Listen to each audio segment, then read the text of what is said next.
Hello guys, welcome back to our channel. അപ്പോൾ ഇന്നലെ ഞാൻ വീഡിയോ ഇട്ട സമയത്ത് കുറേ മെസ്സേജസ് എന്ന് പറഞ്ഞു കഴിഞ്ഞാൽ സംശയമായിട്ടും സമാധാനിപ്പിക്കാനും അതേപോലെ അവരുടെ എക്സ്പീരിയൻസ് ഒക്കെ ഷെയർ ചെയ്തിട്ട് കുറേ പേര് മെസ്സേജ് അയച്ചു. ഞാൻ ഭയങ്കര റിലാക്സ്ഡ് ആയിട്ടോ, കാരണം നമ്മളിപ്പോൾ ഒരു വീഡിയോ ഇട്ട് കഴിഞ്ഞാൽ അത്രയും ആൾക്കാർ നമ്മളെ ഒരു ഇത് ആക്സെപ്റ്റ് ചെയ്യുന്നുണ്ട്, അല്ലെങ്കിൽ ഇത്രയും ആൾക്കാർ നമ്മളെ അത്രയും കെയർ ചെയ്യുന്നുണ്ട് എന്ന് അറിയുമ്പോൾ ഭയങ്കര ഹാപ്പിയാണ്. അപ്പോൾ എനിക്ക് അധികവും മാരേജ് കഴിഞ്ഞവർ, അതേപോലെ മാരേജിന് ഇപ്പം അടുത്ത മാസമൊക്കെ മാരേജ് ഉള്ളവരൊക്കെ എനിക്ക് മെസ്സേജ് അയച്ചിട്ടുണ്ടായിരുന്നു. അവരുടെ കാര്യങ്ങൾ ക്ലിയർ ചെയ്യാൻ വേണ്ടിയിട്ടാണ്. ഇപ്പോൾ PCODക്ക് മെഡിസിൻ എടുക്കുന്നവർക്കാണെങ്കിലും എല്ലാവർക്കും വേണ്ടി ഒരു യൂസ്ഫുൾ ആയിട്ടുള്ള കുറച്ച് കാര്യങ്ങൾ, എൻ്റെ ഈ ഒരു സെക്കൻഡ് പ്രഗ്നൻസി ഇപ്പം ട്യൂബിലാണെങ്കിൽ പോലും PCOD ഉണ്ടായിട്ട് കൺസീവ് ആയത് എങ്ങനെയാണ്, അങ്ങനത്തെ കാര്യങ്ങളൊക്കെയാണ് ഇന്നത്തെ വീഡിയോയിൽ പറയാൻ പോകുന്നത്. എന്തായാലും കുറച്ച് പേർക്കെങ്കിലും ഭയങ്കരമായിട്ട് യൂസ്ഫുൾ ആയിരിക്കും. അപ്പം നിങ്ങൾക്ക് എൻ്റെ വീഡിയോ കാണുന്നവരാണെങ്കിൽ അറിയാം, പുതിയ ആൾക്കാരുടെ കാര്യം എനിക്കറിയില്ല. പുതിയ ആൾക്കാരാണെങ്കിൽ ഞാൻ എന്തായാലും താഴെ വീഡിയോ കൊടുക്കാം, PCOD ഉണ്ടായിട്ട് ഞാൻ എങ്ങനെയാണ് കൺസീവ് ആയിട്ടുണ്ടായിരുന്നത് എന്നുള്ളത്. അല്ല, ഈ വീഡിയോ കണ്ടാലും നിങ്ങൾക്ക് മതിയാവും കേട്ടോ. അപ്പോൾ ലാസ്റ്റ് നമ്മളിപ്പോൾ രുക്വാനെ കൺസീവ് ആയ സമയത്ത് ഞാനും ചേച്ചി 2 മാസത്തോളം നടക്കാനും ഓടാനും എന്താ പറയുക എക്സസൈസും ഡയറ്റും കാര്യങ്ങളൊക്കെ ചെയ്തിട്ടാണ് എൻ്റെ PCOD കുറഞ്ഞതും അതേപോലെ തന്നെ ഞാൻ കൺസീവ് ആയിട്ടുണ്ടായിരുന്നതും. ഇതും സെയിം കേസാണ് കേസ്. കാരണം ഞാൻ ഡെലിവറി കഴിഞ്ഞതിന് ശേഷം എനിക്ക് ഡയറ്റും എക്സസൈസും ഒന്നും പ്രോപ്പറായിട്ട് എടുക്കാൻ പറ്റിയിട്ടുണ്ടായിരുന്നില്ല. കാരണം അത്രയ്ക്ക് മെഡിസിൻസും ഇഞ്ചെക്ഷൻസും എടുത്തിട്ടുണ്ട്. നിങ്ങൾക്കറിയാം, പ്രീ ടേം ആയിരുന്നു ഡെലിവറി. അതുകൊണ്ട് തന്നെ എൻ്റെ ബോഡി ഭയങ്കര വീക്കാണ്. ഞാൻ മെഡിസിൻസും കാര്യങ്ങളൊന്നും എടുക്കുകയും ചെയ്തിട്ടില്ല. സാധാരണ നമ്മൾ പ്രസവിച്ച് കഴിഞ്ഞാൽ ലേഹ്യം കാര്യങ്ങളൊക്കെ കഴിക്കുന്നുണ്ട്. അത് കേസ് അങ്ങനെ ആയതുകൊണ്ട് എനിക്ക് ഒന്നും എടുക്കാനൊന്നും പറ്റിയിട്ടുണ്ടായിരുന്നില്ല. ഭയങ്കര ബാക്ക് പെയിനാണ്. തീരെ രുക്വാനെ തന്നെ നമുക്ക് നോക്കുമ്പോൾ ചില സമയത്തൊക്കെ തളർന്നു പോണ പോലെ തോന്നലൊക്കെ ഉണ്ട്. അപ്പോൾ അങ്ങനത്തെ കേസ് ആയതുകൊണ്ട് തന്നെ എനിക്ക് എടുക്കാൻ പറ്റിയിട്ടുണ്ടായിരുന്നില്ല. അപ്പം ഞാനൊരു ഗോള് മീൻസ് ഇപ്പം കുറച്ചായപ്പോൾ ഞാൻ വിചാരിച്ചു എനിക്ക് എങ്ങനെയെങ്കിലും വെയിറ്റ് കുറയ്ക്കണം. അതിനൊരു കാരണം ഉണ്ട് കേട്ടോ, കാരണം വഴിയെ പറയാം. അപ്പോൾ എങ്ങനെയെങ്കിലും വെയിറ്റ് കുറയ്ക്കണം എന്നുള്ളത് ഒരു ഗോളാക്കി എടുത്തിട്ട് ഞാൻ നല്ലോണം ഡയറ്റും എക്സസൈസും കാര്യങ്ങളും, അത് നിങ്ങൾ എൻ്റെ വീഡിയോയിൽ കണ്ടിട്ടുണ്ടാവും. ഞാൻ വ്ളോഗായിട്ട് ഇട്ടിട്ടുണ്ടായിരുന്നു, what I eat in A day, diet day എന്നൊക്കെ പറഞ്ഞ് കുറച്ച് സ്റ്റാർട്ട് ചെയ്തിട്ടുണ്ടായിരുന്നു. സ്റ്റാർട്ട് ചെയ്തപ്പോൾ തന്നെയാണ് എനിക്കിങ്ങനെ വയറുവേദന വന്നതും നമ്മളിപ്പം ജൂണിൽ സ്കാൻ ചെയ്ത സമയത്താണ് നമുക്ക് മനസ്സിലായത് PCOD ഉണ്ട് എന്നുള്ളത്. ഒരു മാസത്തോളം ഞാൻ ഡയറ്റും കാര്യങ്ങളൊക്കെ എടുത്ത് വിളിച്ചതാണ്. അപ്പോൾ ഒരു മാസത്തോളം ഈ ഡയറ്റൊക്കെ എടുത്തിട്ടും PCOD കണ്ടപ്പോൾ എനിക്ക് ഭയങ്കര ദേഷ്യമായി. മീൻസ് ഇനി എടുത്തിട്ട് കാര്യമില്ല. വെയിറ്റൊക്കെ കുറയാനൊക്കെ കുറഞ്ഞു, പക്ഷേ ഞാൻ പറഞ്ഞല്ലോ പീരീഡ്സ് ആയിട്ടുണ്ടായിരുന്നില്ല. ഞാനാണ് ആ സമയത്ത് ഭർത്താവിൻ്റെ കൂടെ ജിമ്മിലും കാര്യങ്ങളൊക്കെ പോകുന്നുണ്ട്. അപ്പോൾ അത്രയും ചെയ്തിട്ടും പീരീഡ്സ് ആവാഞ്ഞപ്പോൾ എനിക്ക് ഭയങ്കര ഇറിറ്റേറ്റഡ് ആയി. കാരണം ഇത്രയൊക്കെ ചെയ്തിട്ടും വെയിറ്റ് കുറയാന്നല്ലാണ്ട് ഈ PCOD കുറയില്ലല്ലോ. കാരണം എൻ്റേത് അത്രയേ ഉള്ളൂ. ഡോക്ടർ കാണിച്ചപ്പോഴും ഡോക്ടർ പറഞ്ഞത് പോവാവുന്ന അത്രയേ ഉള്ളൂ, അല്ലാതെ മരുന്നെടുക്കാൻ മാത്രം PCODയും കാര്യങ്ങളൊന്നുമില്ല.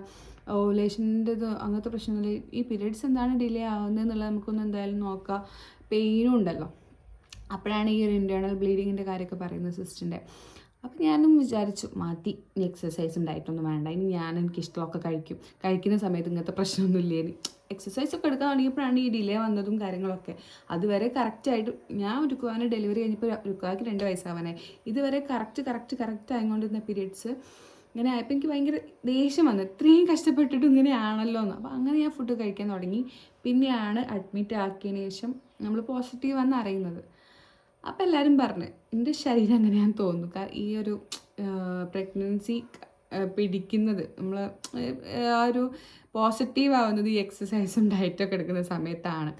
അപ്പോൾ ഇനി നിങ്ങൾ കുറേ കാലമായിട്ട് ട്രൈ ചെയ്യുന്ന ആൾക്കാർ ഇങ്ങനെ ഒന്ന് ട്രൈ ചെയ്ത് നോക്ക്. ഈ ഒരു സമയത്ത് എനിക്ക് തോന്നുന്നു എക്സസൈസും കാര്യങ്ങളൊക്കെ ചെയ്യുന്ന സമയത്ത് ഇപ്പോൾ 2 months ഒരു പീരീഡ്സ് ഡിലേ ആണെങ്കിൽ പോലും ചിലപ്പം കൺസീവ് ആവാനുള്ള ചാൻസ് ഉണ്ട് ഇറഗുലർ പീരീഡ്സ് ഉള്ള ആൾക്കാർക്ക്. അപ്പോൾ അങ്ങനെ ഒന്ന് നിങ്ങൾ ട്രൈ ചെയ്ത് നോക്കിക്കഴിഞ്ഞാൽ ചിലപ്പം സക്സസ് ആവാനുള്ള ചാൻസസ് ഉണ്ട്. ഞാൻ ഇതിന് മുന്നേ ഒരാൾക്ക് ഒരു കുട്ടിക്ക് പറഞ്ഞു കൊടുത്തിട്ട് ആൾ ഹസ്ബൻഡ് ഗൾഫിലായിരുന്നു.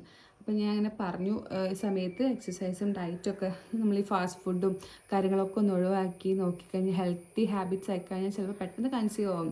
ആ കുട്ടി എനിക്ക് മെസ്സേജ് അയച്ചിട്ടുണ്ടായിരുന്നു, ചേച്ചി അന്ന് പറഞ്ഞ് ഇതാക്കി തന്നതിനോട് ഞാൻ അതുപോലെ ചെയ്തു, പ്രഗ്നൻ്റ് ആണെന്ന് പറഞ്ഞിട്ട്.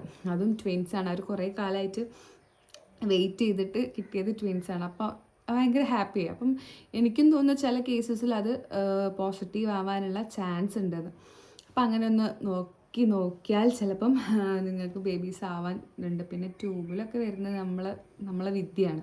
അത് പിന്നെ നമുക്കൊന്നും ചെയ്തിട്ട് കാര്യമില്ല. അത് എത്രയും പെട്ടെന്ന് കണ്ടുപിടിച്ചിട്ട് നിങ്ങളിപ്പോൾ പോസിറ്റീവ് ആണെങ്കിൽ ചില ആൾക്കാർ വീട്ടിൽ നിന്ന് പറയും 3 months ഒക്കെ ആയിട്ട് ഇനി ഡോക്ടറെ കാണിച്ചാൽ മതി, നിങ്ങൾ നോക്കി ഇതാക്കുന്നൊക്കെ. ചില ഡോക്ടേഴ്സും പറയും 3 months ഒക്കെ ആയിട്ട് സ്കാൻ ചെയ്താൽ മതി. അപ്പോഴേക്കും നമ്മുടെ കണ്ടീഷൻ ചിലപ്പം വഷളായി ഉണ്ടാവും. എനിക്ക് തോന്നുന്നു നമ്മളിപ്പോൾ പ്രഗ്നൻ്റ് ആണെന്ന് അറിഞ്ഞു കഴിഞ്ഞാൽ പിറ്റേത്തെ മാസം തന്നെ ഒന്ന് സ്കാൻ ചെയ്ത് നോക്കുന്നത് ഏറ്റവും നല്ലതായിരിക്കും. നമ്മളെ കേസസ് ഇതിപ്പം ഗവൺമെൻറ് ഹോസ്പിറ്റലിൽ നിങ്ങൾ കാണിക്കുന്നവരാണെങ്കിലും പ്രൈവറ്റ് ഹോസ്പിറ്റലിൽ നിങ്ങൾ കാണിക്കുന്ന ആളാണെങ്കിലും അധിക ഡോക്ടേഴ്സും പ്രിഫർ ചെയ്യുക ഫസ്റ്റ് മന്തിൽ ബ്ലഡ് ടെസ്റ്റും 3rd month സ്കാനിങ്ങുമാണ്. പക്ഷേ നിങ്ങൾ ഫസ്റ്റ് മന്തിൽ തന്നെ എൻഡിലേക്കൊക്കെ ഒന്ന് സ്കാൻ ചെയ്ത് നോക്കുക. അങ്ങനെയാണെങ്കിൽ ട്യൂബിലാണെങ്കിലും വേറെ എവിടെയാണെങ്കിലും നിങ്ങൾക്കത് മനസ്സിലായിട്ട് പെട്ടെന്ന് തന്നെ ഒരു ഇഞ്ചക്ഷനിൽ തീരേണ്ട കാര്യം നമ്മൾ സർജറി വരെ എത്തിക്കേണ്ട ആവശ്യമില്ലല്ലോ. അപ്പോൾ അങ്ങനെ ഒന്ന് ചെയ്ത് നോക്കുക. അത് പറയാൻ വേണ്ടിയിട്ട് തന്നെയാണ് ഞാനിപ്പോൾ ഒരു വീഡിയോ ആയിട്ട് ചെയ്തത്. കാരണം എനിക്ക് ഇന്നലെ വീഡിയോയിൽ പറഞ്ഞിട്ടുണ്ടെന്ന് വെച്ചാൽ പറഞ്ഞിട്ടുണ്ട്, എന്തൊക്കെയാണ് പറഞ്ഞത് എനിക്കൊരു ഇതില്ല. ഞാൻ തന്നെ പിന്നെ വീഡിയോ എനിക്കിഷ്ടമല്ല ഞാൻ പറയുന്നത്. ഞാൻ ചെയ്ത വീഡിയോ പിന്നെയും കാണുന്നത് എനിക്കിഷ്ടമല്ല. ഞാൻ ഇനിയിപ്പം വ്യൂസ് കൂടാനാണെങ്കിൽ വേറെ ഏതെങ്കിലും ഫോണിൽ ഓണാക്കിയിടും എന്നല്ലാതെ എനിക്കിഷ്ടമല്ല. എൻ്റെ വോയിസ് എനിക്കിഷ്ടമല്ല. ഞാനും പുറത്ത് സീരീസ് സ്റ്റാർട്ട് ചെയ്തിട്ട് ഞങ്ങൾ അടിച്ച് പിരിഞ്ഞതാണ്. ഞങ്ങൾ അടിയാവും. കാരണം എനിക്ക് എൻ്റെ വോയിസ് ഇഷ്ടമല്ല. ഞാൻ പറയും ടെക്സ്റ്റ് ആഡ് ചെയ്താൽ മതി, വോയിസ് കൊടുക്കണം, എൻ്റെ വോയിസ് എനിക്ക് ഇഷ്ടമല്ല എന്നുള്ളത്.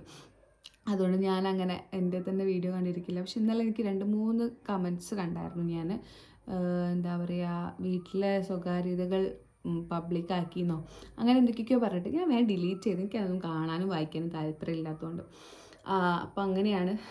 ഞാൻ എൻ്റെ വീട്ടിലെ സ്വകാര്യതയൊക്കെ പറയുകയാണെങ്കിൽ കുറേ കാര്യങ്ങളുണ്ടാവും. ഞാൻ അങ്ങനെ പറയാറുമില്ല. എനിക്ക് വ്യൂസിന് വേണ്ടിയിട്ട് ഇഷ്ടം പോലെ ടോപ്പിക്സ് എന്ന് പറഞ്ഞു കഴിഞ്ഞാൽ ഇഷ്ടം പോലെ ടോപ്പിക്സ് ഉണ്ട്. എനിക്ക് ഏറ്റവും കൂടുതൽ മെസ്സേജസ് വരുന്നത് അങ്ങനത്തെ കാര്യങ്ങൾ ചോദിച്ചിട്ടാണ്. പക്ഷെ ഞാനത് പറയാൻ ഇപ്പം ആഗ്രഹിക്കുന്നില്ല. ചിലപ്പോൾ ഞാൻ കുറച്ചുകൂടി ഇങ്ങനെ ആക്റ്റീവായി തുടങ്ങിയാൽ ചിലപ്പോൾ ഞാൻ പറയുമായിരിക്കും. മേ ബി നമ്മളൊരു ഫാമിലി ആയിട്ട് ഇതിപ്പോൾ ഞാനൊരു കൺസിസ്റ്റൻ്റ് അല്ല, നിങ്ങൾക്ക് തന്നെ അറിയാം.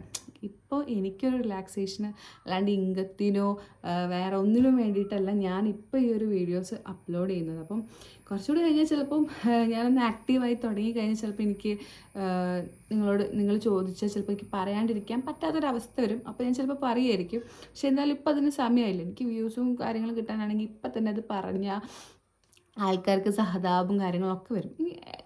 I don't like it. അപ്പോൾ ഇത്രയും പറയാൻ വേണ്ടിയിട്ടാണ് ഞാൻ വന്നത്. അപ്പോൾ എന്താ, ഇനി എന്തെങ്കിലും ഡൗട്ട്സോ കാര്യങ്ങളോ ഞാൻ എന്തായാലും ആക്റ്റീവ് ആവും. കാരണം എനിക്ക് ഒന്ന് മൈൻഡ് ഒന്ന് ഡീവിയേറ്റ് ആവണം. കാരണം ഞാൻ സെയിം റൂട്ടീൻ തന്നെ കണ്ടിന്യൂസ് ആയിട്ട് നമ്മൾ ചെയ്യുക.